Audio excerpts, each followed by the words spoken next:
PSC ক্লার্কশিপের result সংক্রান্ত latest update কি রয়েছে সেটা নিয়ে আলোচনা থাকবে এবং তার সাথে সাথে গতকাল আপনারা জানেন যে রাজ্য বিধানসভায় নতুন ওবিসি আইন পাশ হয়ে গেল। অর্থাৎ ওবিসি সংক্রান্ত যে গেজেট প্রকাশ করেছিল সরকার কিছুদিন আগে, জানেন নতুন সরকার এসে, এবং সেখানে যে 2011 সালের পরে যত ওবিসি নতুন করে কাস্ট ইস্যু হয়েছিল, যেগুলো হাইকোর্টের নির্দেশে বাতিল হয়ে গেছিল, সেটাকে মান্যতা দিয়ে কিন্তু নতুন সরকার ওবিসি লিস্ট প্রকাশ করেছিল এবং সেইটা নিয়ে কালকে বিধানসভায় ভোটাভুটি ছিল। বিধানসভায় বিল উত্থাপিত হয় এবং সেটা বিধানসভায় ইজিলি পাস হয়ে যায়। বিলের পক্ষে প্রায় 186টা মতো ভোট পড়ে, বিলের বিপক্ষে 17টা মতো ভোট পড়ে এবং একটা সেকশন ওয়াকআউট করেন। তো বিল ইজিলি পাস হয়ে যায় এবং বিল অ্যাক্টে পরিণত হয়ে গেছে বলে ধরে নেওয়া যায়। তো ওবিসি নতুন আইন বলবৎ হয়ে গেল। তো এরপরে কি পিএসসি ওবিসি সমস্যাটা মিটিয়ে রেজাল্টগুলো পাবলিশ করবে? অর্থাৎ ওবিসি সমস্যা নিয়েই তো তারা পিএসসি ক্লার্কশিপ বলুন, পিএসসি মিসলিনিয়াস বলুন ইত্যাদি পেন্ডিং রেজাল্টগুলো আটকেও রেখেছে, নতুন নোটিফিকেশনগুলো আটকে রেখেছে তারা। তো সেটা যেহেতু ওবিসি নতুন আইন পাস হয়ে গেল, তার ফলে কি তারা এই রেজাল্টগুলো ত্বরান্বিত করবে, রেজাল্টগুলো দ্রুত বার করবে? এই প্রশ্ন আমাদের ছিল এবং এই আশাও আমাদের হয়তো ছিল যে নতুন যেহেতু ওবিসি বিল আসছে, একটা পাস হয়ে যাওয়ার পরে নতুন ওবিসি আইন বলবৎ হয়ে যাচ্ছে, তার ফলে হয়তো পেন্ডিং রেজাল্টগুলো এবার পিএসসি পাবলিশ করতে পারে। কিন্তু না, সেগুলো বালি, তেমনটা হচ্ছে না এবং সেটা খুব দুঃখের সাথে বলতে হচ্ছে তেমনটা হচ্ছে না। এই বিষয়ে পিএসসি এর প্রাক্তন আধিকারিক স্যারকে আপনাদের মধ্যে কেউ একজন জিজ্ঞাসা করেছিলেন পিএসসি ক্লার্কশিপের রেজাল্ট সম্পর্কে, যে পিএসসি ক্লার্কশিপের রেজাল্ট কবে প্রকাশিত হতে পারে। তার উত্তরে তিনি যেটা জানিয়েছেন যে পিএসসি ক্লার্কশিপের রেজাল্ট এখনো অনেক দেরি, আগে তো মিসলেনিয়াসের রেজাল্ট বার হোক, তারপর তো পিএসসি ক্লার্কশিপ। অর্থাৎ এই কথার মাধ্যমে এটুকু বোঝা যাচ্ছে যে পিএসসি আপাতত এই যে নতুন অ্যাক্ট এসছে এটাকেও মান্যতা তারা দিচ্ছে না। তারা আপাতত সেই সুপ্রিম কোর্টে কবে কি হবে তার উপরে নির্ভর করছে এবং তার ফলে রেজাল্ট যার পর নাই দেরি হতে পারে এবং পিএসসি মিসলেনিয়াস রেজাল্ট যত দেরি হবে ততটাই কিন্তু পিএসসি ক্লার্কশিপ রেজাল্ট আরো পিছিয়ে পিছিয়ে যাবে। অর্থাৎ পিএসসি মিসলেনিয়াস রেজাল্ট যত দ্রুত যদি পাবলিশ হয় তাহলে ক্লার্কশিপের রেজাল্ট দ্রুত পাবলিশ হবে, আর পিএসসি মিসলেনিয়াস ডিলে হলে ক্লার্কশিপ ডিলে হবে। এখনো পর্যন্ত যেটা খবর আপনারা জানেন যে জুলাই মাসের 8 তারিখ বলেছিলেন মুখ্যমন্ত্রী, 8 তারিখ নাকি সুপ্রিম কোর্টে সামার ভ্যাকেশন শেষ হচ্ছে, তারপরে ওবিসি কেস তারা উইথড্র করবেন।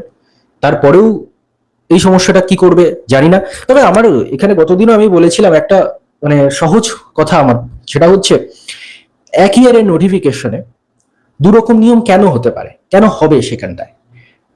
ডাব্লিউবিসিএস এর রেজাল্ট আপনারা পাবলিশ করেছেন, সেখানে ওবিসি এ বি করে আপনারা পাবলিশ করেছেন, তাদের জয়নিং দিয়ে দিয়েছেন। ডাব্লিউবিসি 2023-এর কথা বলছি, তাহলে ডাব্লিউবিসিএস 2023-এর রেজাল্ট যদি পুরনো ওবিসি লিস্ট অনুযায়ী আপনারা পাবলিশ করে থাকেন এবং তাদেরকে জয়নিংও দিয়ে দেন, তাহলে সেই একই ইয়ারের নোটিফিকেশনে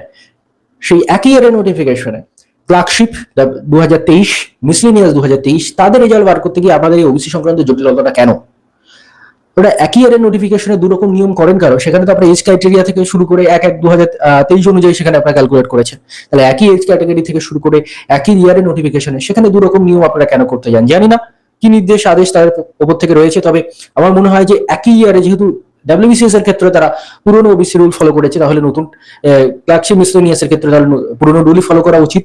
এবং যদি না হয় তাহলে যদি নতুন রুল ফলো করতে হয়, একটা বিধানসভা এসে গেছে, তাহলে সেই অনুযায়ী রেজাল্ট পাবলিশ করা উচিত। অকারণে এই যে ডিলে সেটা কেন হচ্ছে জানি না, সত্যি ধারণার বাইরে। অকারণ ডিলে চলছে তো চলছেই এবং তাতে আশ্চর্যের বিষয় এখনো পর্যন্ত আমরা একটা নতুন নোটিফিকেশন দেখতে পাইনি, এখনো পর্যন্ত একটাও রেজাল্ট আমরা দেখতে পাইনি, যেটা বেশ আশাহত করা খবর।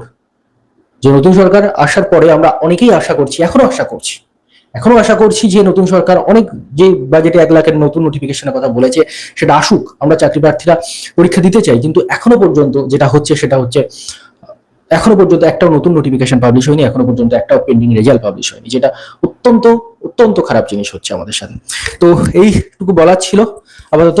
এবার একটা বই সম্পর্কে আমি আপনাদের সামনে একটু কথা বলতে চাই। অনেকেই আছেন যারা এসএসসি সিজিএল এর প্রিপারেশন নিচ্ছেন, আমি একদম লাস্টেই বলছি আজকে। তো অনেকে এসএসসি সিজিএল এর প্রিপারেশন নিচ্ছেন, তো এই বইটা ওসওয়েল বুকস এর তরফ থেকে দেখতে পাচ্ছেন SSC CGL 29 previous year solve papers ইয়ার ওয়াইজ 2016 থেকে 2025 পর্যন্ত কিন্তু সিজিএল এর প্রিভিয়াস ইয়ার কোশ্চেন দেওয়া রয়েছে। তো যারা মনে করছেন যে সিজিএল এর প্রিপারেশন নিতে চান এবং অন্যদের থেকে এক ধাপ এগিয়ে থাকতে চান, তাহলে অবশ্যই আপনাদের কিন্তু প্রিভিয়াস ইয়ার কোশ্চেন সলভ করা অত্যন্ত জরুরি এবং সেই প্রিভিয়াস ইয়ার সলভ করার জন্য যে বইগুলো মার্কেটে রয়েছে তার মধ্যে অন্যতম সেরা বুক কিন্তু এটা ওসওয়ালের তরফ থেকে। আপনারা দেখতে পাচ্ছেন এখানে যা রয়েছে, আপনারা কন্টেন্টটাও দেখে নিন আপনারা। এই হচ্ছে এর কন্টেন্ট এবং এই ইয়ারের প্রত্যেকটা কিন্তু শিফট ওয়াইজ কিন্তু কোশ্চেনগুলো এখানে খুব সুন্দর করে দেওয়া রয়েছে। এবং তারপরে আপনাদের নতুন যারা এক্সাম দিচ্ছে তার জন্য এক্সামে দারুণ টিপস কিন্তু সেখানে রয়েছে। এবং তার সাথে সাথে যেটা হচ্ছে প্রত্যেকটা ইয়ারে ক্যাটাগরি ওয়াইজ কাট অফ দেওয়া রয়েছে, অর্থাৎ কাট অফের ট্রেনটাও কিন্তু আপনারা এখান থেকে বুঝে যাবেন, তার জন্য আপনাদের বিশাল ছোটাছুটি করতে হবে না। তারপর ট্রেন অ্যানালিসিস, কোন টপিক থেকে কত করে কোশ্চেন আসছে, কোন টপিক থেকে কতগুলো করে কোশ্চেন আসে সেগুলো কিন্তু খুব ডিটেলসে দেওয়া রয়েছে, যাতে কোন টপিককে আপনারা বেশি গুরুত্ব দেবেন, কোন টপিককে আপনারা কম গুরুত্ব দেবেন, সেটা কিন্তু আপনারা সেখান থেকে ঠিক করতে পারেন। এবং এই হচ্ছে আপনাদের প্রত্যেকটা ইয়ারে প্রত্যেকটা শিফটে এরকম ধরে ধরে কোশ্চেন দেওয়া, এবং সেই কোশ্চেনের পরে কোশ্চেন শেষ হয়ে যাওয়ার পরেই কিন্তু তার সলিউশন কিন্তু সেখানে দিয়ে রেখেছে। যেমন দেখুন খুব সুন্দর করে কিন্তু এখানে সলিউশনটা কিন্তু দেওয়া রয়েছে। তো যারা মনে করছেন এই বুকটা পারচেজ করতে চান তারা কিন্তু ডেসক্রিপশনে চেক করে নেবেন। এবং আপনারা জানেন ইস্যু বি শিপটা ইউজ করলে আপনারা এই বইটার ক্ষেত্রেও 30 থেকে 40% কিন্তু আপনারা ডিসকাউন্ট পেয়ে যাবেন। অ্যামাজন লিংক এবং ওয়েবসাইট লিংক দুটোই কিন্তু ডিসক্রিপশনে থাকবে, যাদের ইন্টারেস্ট রয়েছে চেক আউট করে নেবেন। ধন্যবাদ তাদের সবাইকে ভিডিওটি মন দিয়ে দেখার জন্য, এবং এই বইটা যারা সংগ্রহ করতে চান সংগ্রহ করতে পারেন। ধন্যবাদ।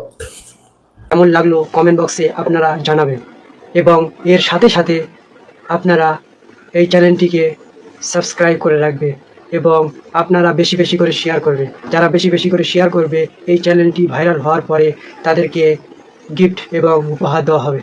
উপহারটা এখন বলা যাবে না, যখন এই চ্যানেলটি ভাইরাল হবে তখনই তোমার গিফট দেওয়া হবে। ধন্যবাদ, আমাদের সাথে থাকুন।